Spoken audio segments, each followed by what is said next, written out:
दोस्तों, इन्हें तो आप जानते होंगे, अनिरुद्धाचार्य। और जब मैं इनके वीडियोस को देख रहा था, मुझे इनका एक अलग निकनेम मिला। कुछ लोग इन्हें पुके बाबा के नाम से बुलाते हैं। कारण तो मुझे नहीं पता, क्योंकि उसके लिए मुझे वो सैकड़ों वीडियोस देखना पड़ेगा। लेकिन अगर आपको पता है कि इन्हें पुके बाबा क्यों कहा जाता है, कमेंट में बता सकते हैं, ताकि मैं भी तो जानूं इनके नाम के पीछे के राज को। हालांकि इन्हें ऐसे नामों से बुलाना चाहिए या नहीं, ये अपने अपने नैतिक स्टैंडर्ड के ऊपर है। तो चलिए देखते हैं ये अपने रील्स में हमारे धर्म और अपने हिंदू धर्म के विचार कैसे रखते हैं। और हम देखेंगे कि ये हमें गलत बताते बताते कहीं खुद के भगवानों का घोर अपमान तो नहीं करते, जिनका इन्हें कोई आइडिया नहीं है। क्योंकि जाहिर सी बात है, ये एक कथावाचक है जिनका काम है अपने धर्म के अच्छे चीजें बताना और जो बुरी चीजें हैं उसको छुपा देना। लेकिन हमने पकड़ लिया इनके झूठ को, और रामभद्राचार्य ने इन जैसे सारे आचार्यों के बारे में बाबा बन के जो घूम रहे हैं, कथावाचकों के बारे में क्या कहते हैं, क्या आप सुनना चाहते हैं? सारे शंकराचार्य नकली, सारे आचार्य नकली। तो इन्होंने शंकराचार्य को नकली नहीं कहा, लेकिन जितने भी आचार्य बन के घूम रहे हैं वो सब नकली है। और जब आप इनके इस स्टेटमेंट के कॉन्टेक्स्ट को देखोगे कि इन्होंने सभी आचार्य को नकली क्यों कहा, वो कहते हैं कि इन लोगों को संस्कृत नहीं आता और ना ये हिंदू ग्रंथों के बारे में कुछ जानते हैं। तो इसलिए हम अनिरुद्धाचार्य के स्टेटमेंट्स को सुनेंगे और इनकी गलती को उजागर करेंगे, ताकि कोई भी इंसान इनके झांसे में ना फंसे। इसलिए पहला वीडियो जो हम देखेंगे वो है एक सो कॉल्ड क्रिश्चियन का, जो कहता फिरता है कि मैं एक क्रिश्चियन हूँ, पर काम करता है बिन पहने के लोटे वाले इंसान जैसा। वो होते हैं ना कुछ लोग जो कभी कृष्ण को भगवान मान लिए, कभी अल्लाह को और कभी जीसस को। जहाँ पर उनका काम होता है वहीं जाकर सिर झुकाते हैं। इन जैसे लोगों के लिए सच मायने नहीं रखता। अपना फायदा जहाँ दिखा उसी को सच मान लिया। कैसे? चलिए सुनते हैं। क्रिश्चियन है आप? मेरी जो वाइफ है, हाँ। उसका नाम नैना ठाकुर है। अच्छा। वो हिंदू है। तो आपके जो फादर होते हैं चर्चों में, जी। तो वो किसकी पूजा कराते, किसकी आराधना कराते हैं? सर वो जीसस और मदर मैरी की आराधना कराते हैं। जी। उनको चढ़ाते क्या है, क्या पिलाते खिलाते हैं उनको? वाइन रहती है उसको। वाइन, शराब। तो सुना आपने, बाबा ने इनसे पूछा कि आप जीसस को अपने चर्च में क्या चढ़ाते हो।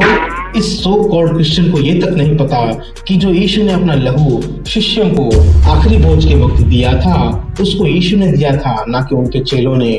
और दुनिया के हर एक चर्च में भी प्रभु भोज क्रिश्चियंस को दिया जाता है, ना कि जीसस को चढ़ाया जाता है।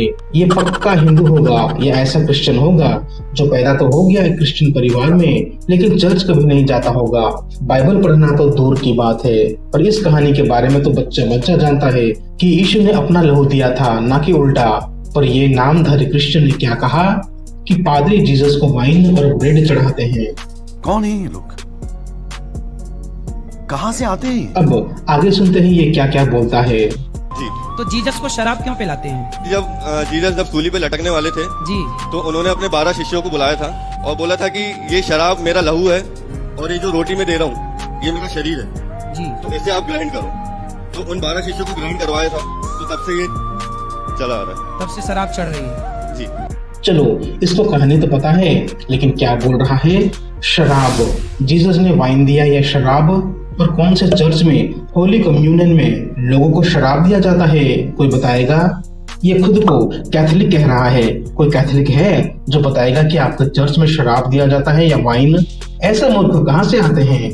आज वाइन शब्द को शराब के साथ जोड़ दिया गया। इसका मतलब ये तो नहीं कि 2000 साल पहले भी वाइन का मतलब शराब ही होता था।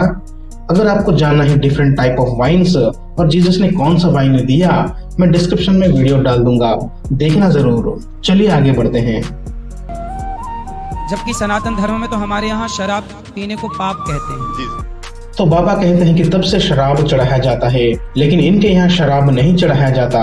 अब ये बहुत खतरनाक है दोस्तों, क्योंकि ये कोई छोटे मोटे तालुके में या कोई छोटे मोटे एरिया में नहीं हो रहा है, या फिर ये कोई छोटा मोटा यूट्यूबर नहीं बोल रहा है।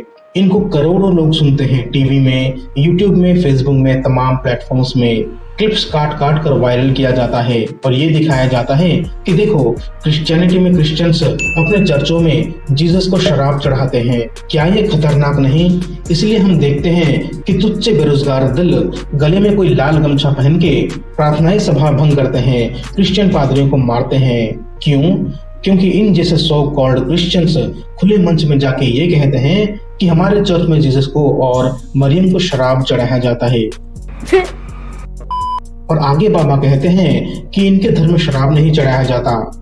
मैं अपने इस वीडियो में बाकायदा इन बाबाओं के धर्मशास्त्र पढ़ के दिखा के बताया कि योग माया जो कृष्ण के जगह पर जन्म लेंगी, जिसको कंस देवकी का 8वां संतान समझ के मार देगा, उसको कृष्ण आपके भगवान, आपके परम ब्रह्मा ये वरदान देते हैं कि जो कोई तुम्हें शराब और मांस चढ़ाएगा, उसका मनोकामना वो जो कुछ मांगेगा, मैं यानी कृष्ण यानी भगवान यानी परम ब्रह्मा यानी ओम मैं पूरा करूंगा। Nice.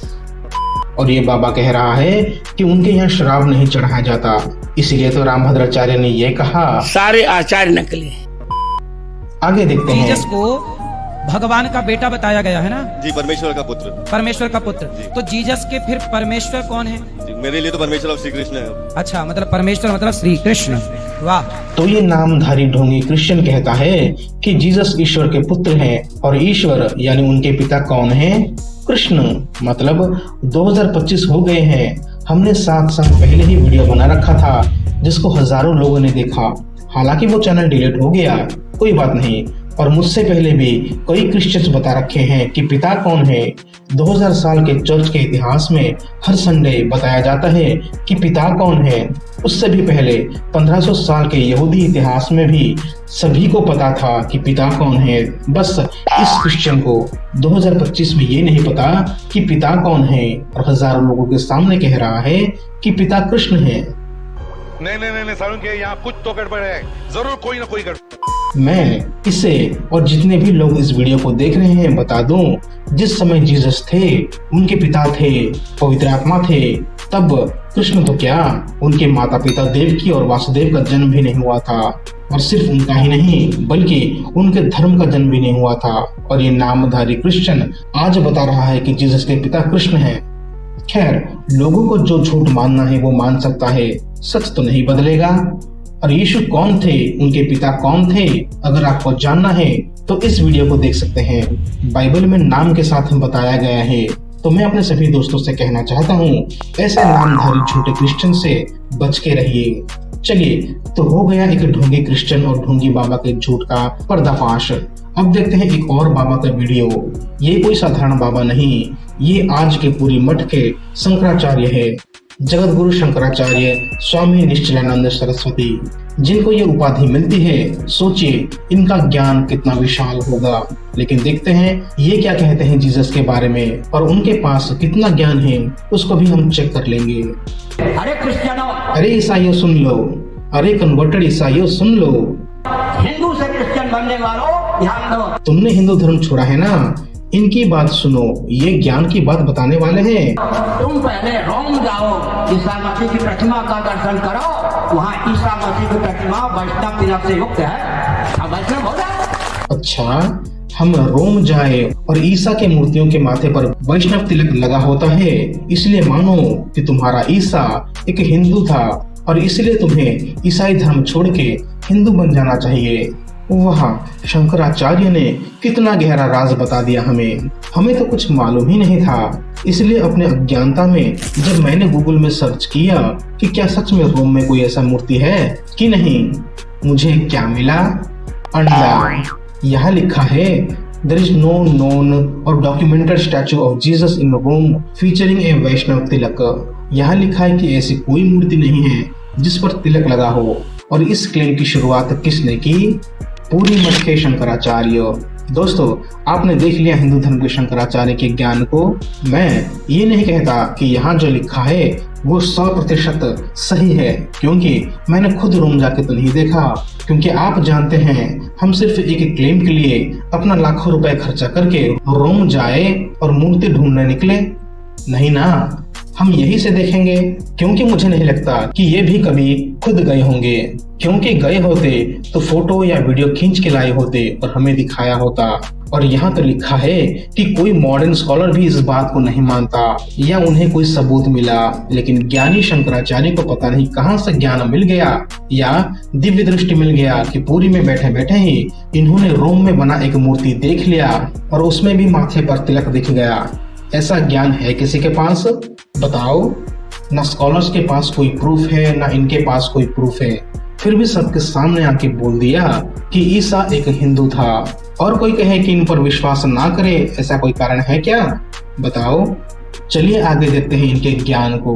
लोग समझते हैं कि ईसा मसीह को फांसी की सजा दी गई, तख्ते पर लटका दिया गया, लटकाने वाले दूर हो गए। ईसा मसीह दैवों से जीवित निकले, पैदल चलते चलते चलते चलते हुए सुदर्शन जी आर्यसर की संचालक बताते थे हमको, वो भारत उनको इतना प्यारा था, जम्मू कश्मीर आए। ईसा मसीह की समाधि भी आजकल जम्मू कश्मीर में ही है। सुना आपने दोस्तों इनके ज्ञान को। ये अपना ज्ञान कहाँ से लाते हैं? सुदर्शन जी आर्यसर की संचालक बता कौन सा है वो top notch world class university जहाँ से पढ़ते हैं? आरएसएस का मुख्यालय, जिसको आप व्हाट्सएप यूनिवर्सिटी से भी जानते हो। इन्होंने कहा कि ईसा चलते चलते भारत आए। अरे भाई, अगर कोई हिंदू हमारे ये वीडियो देख रहा है तो जो कोई भी इनके पास जा रहा है ज्ञान लेने, तो उन्हें बता दे कि हे गुरुजी, ये व्हाट्सएप का पॉइंट एक क्रिश्चियन ने अपने 5 वीडियो में सबूतों के साथ रिफ्यूट कर दिया है। दोबारा झूठ बोल के सारे हिंदुओं की नाक मत काटिए। अपने व्हाट्सएप के सिलेबस में नए आर्ग्यूमेंट्स को ऐड कीजिए, वरना कोई नहीं मानेगा। क्या कोई भी हिंदू मेरे लिए ये काम करेगा? प्लीज मैं रिक्वेस्ट करता हूँ, इनको भेजो हमारा वीडियो। और आखिरी में आप इनका पूरा वीडियो देखिए, ये जीसस को क्या कहते हैं। ईसा मसीह का ईसा ईसा ईसा। दोस्तों, सभी को पता है कि जीसस का नाम ईसा किसी भी लैंग्वेज में नहीं था, ना है और ना होगा। इन्होंने जिन मुस्लिमों से सुना जिसका सोच है मोहम्मद, उन्होंने एक नया नाम इन्वेंट किया था जीसस के लिए, क्योंकि वो जीसस को नहीं जानता। और पूरी मठ के शंकराचार्य, हिंदू धर्म के सबसे बड़े प्रकांड विद्वान, आज भी मुसलमानों के बात को सही मानते हैं।